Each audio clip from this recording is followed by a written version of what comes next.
తమలపాకుని భారతీయ సాంప్రదాయంలో చాలా కాలంగా ఉపయోగిస్తున్నాము. ఇందులో కొన్ని యాంటీఆక్సిడెంట్స్ ఇంకా యాంటీ ఇన్ఫ్లమేటరీ ప్రాపర్టీస్ ఉన్నాయి. ఇవి ఓరల్ హెల్త్కి, డైజెషన్కి చాలా బాగా ఉపయోగపడతాయి. భారతీయ సాంప్రదాయంలో తమలపాకుని ప్రతి శుభకార్యంలో ఉపయోగిస్తాము.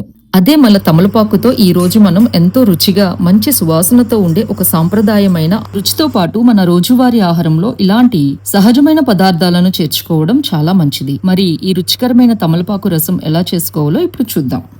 నమస్తే, welcome to stories from అమ్మాస్ kitchen. ముందుగా మనకు కావాల్సిన పదార్థాలు 10 తమలపాకులు, 5 టొమాటోలు. ఇవి నాటు టొమాటోలు అయితే మంచివి, ఎందుకంటే మనం ఇందులో చింతపండు వాడడం లేదు కాబట్టి. నాటు టొమాటోలు అయితే కాస్త పుల్లగా ఉండి రసం చాలా రుచిగా ఉంటుంది. ఒక గుప్పెడు కొత్తిమీర, 2 టేబుల్ స్పూన్ల ధనియాలు, 1 టేబుల్ స్పూన్ మిరియాలు. ముందుగా ధనియాలను, మిరియాలను కూడా మెత్తగా గ్రైండ్ చేసి పెట్టుకోవాలి. ఇప్పుడు తమలపాకులను చిన్న చిన్న ముక్కలుగా కట్ చేసి మిక్సీ జార్లో వేసుకోవాలి. ఇందులో కట్ చేసి పెట్టుకున్న టొమాటోలు కూడా వేసుకొని మెత్తగా పేస్ట్ లాగా గ్రైండ్ చేసుకోవాలి. ఇప్పుడు స్టవ్ మీద ఒక గిన్నె పెట్టుకొని మనము బ్లెండ్ చేసి పెట్టుకున్న తమలపాకు, టొమాటో పేస్ట్ను ఇందులో వేసుకోవాలి. ఇందులో 750 ml వరకు నీళ్లు పోసుకోవాలి. ఇప్పుడు గుప్పెడు కొత్తిమీర,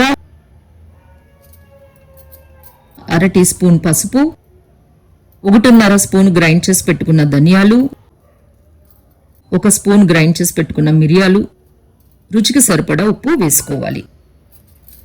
చివరిగా 3 కరివేపాకు కాడలను వేసుకొని మూత పెట్టుకోవాలి. ఇప్పుడు దీన్ని సుమారుగా 15 నిమిషాలు మరిగించాలి. మధ్యలో 3 సార్లు మూత తీసి కలుపుతూ ఉండాలి. ఈ రసంలో టొమాటోలు, కొత్తిమీర, మిరియాలు, ధనియాలు, తమలపాకు లాంటి పదార్థాలు కలుస్తాయి కాబట్టి మంచి ఫ్లేవర్స్తో పాటు వివిధ రకాల సహజ పోషకాలు కూడా మనకి అందుతాయి. మిరియాలు, ధనియాలు లాంటి సుగంధ ద్రవ్యాలు మన సాంప్రదాయ వంటల్లో రుచికి, సువాసనకు చాలా ముఖ్యమైనవి. తమలపాకు మన సాంప్రదాయంలో ఎంతో కాలంగా ఉపయోగిస్తున్న ఒక సహజమైన ఆకుకూర. ఇందులో సహజంగా ఉండే అరోమేటిక్ కాంపౌండ్స్ వల్ల దీనికి మంచి ప్రత్యేకమైన వాసన, రుచి వస్తాయి.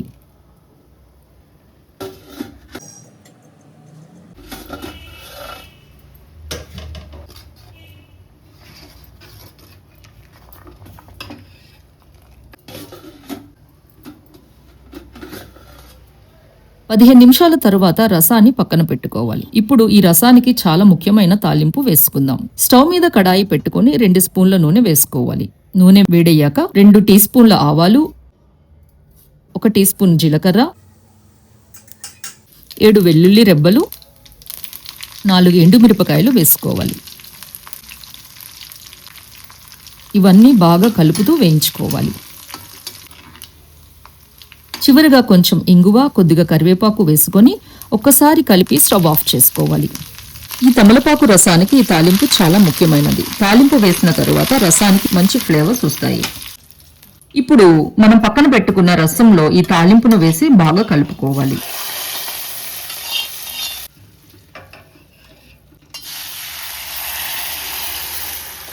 అంతేనండి, ఎంతో రుచిగా, మంచి సువాసనతో ఉండే మన సాంప్రదాయమైన ఇంకా ఆరోగ్యకరమైన తమలపాకు రసం సిద్ధమైనది. ఎప్పుడైనా జలుబు చేసినప్పుడు, గొంతు బాలేనప్పుడు, అంత ఎందుకండి, మనకి ప్రాణం బాలేనప్పుడు కూడా ఈ రసముతో వేడివేడి అన్నం తింటే ప్రాణానికి ఎంతో హాయిగా ఉంటుంది. మీరు కూడా ఈసారి తమలపాకుతో ఇలా రసం చేసి చూడండి. ఈ తమలపాకు రసం మీకు నచ్చినట్లయితే వీడియోని లైక్ చేయండి, షేర్ చేయండి, ఇంకా సబ్స్క్రైబ్ చేయండి. మీ ఫ్యామిలీ అండ్ ఫ్రెండ్స్తో షేర్ చేయండి. ఇలాంటి సాంప్రదాయమైన, రుచికరమైన, ఇంకా ఆరోగ్యకరమైన వంటల కోసం మా స్టోరీస్ ఫ్రమ్ అమ్మాస్ కిచెన్ ఛానల్ను సబ్స్క్రైబ్ చేయండి. మళ్ళీ మరో మంచి రెసిపీతో మీ ముందుకు వస్తాం. Thank you for watching.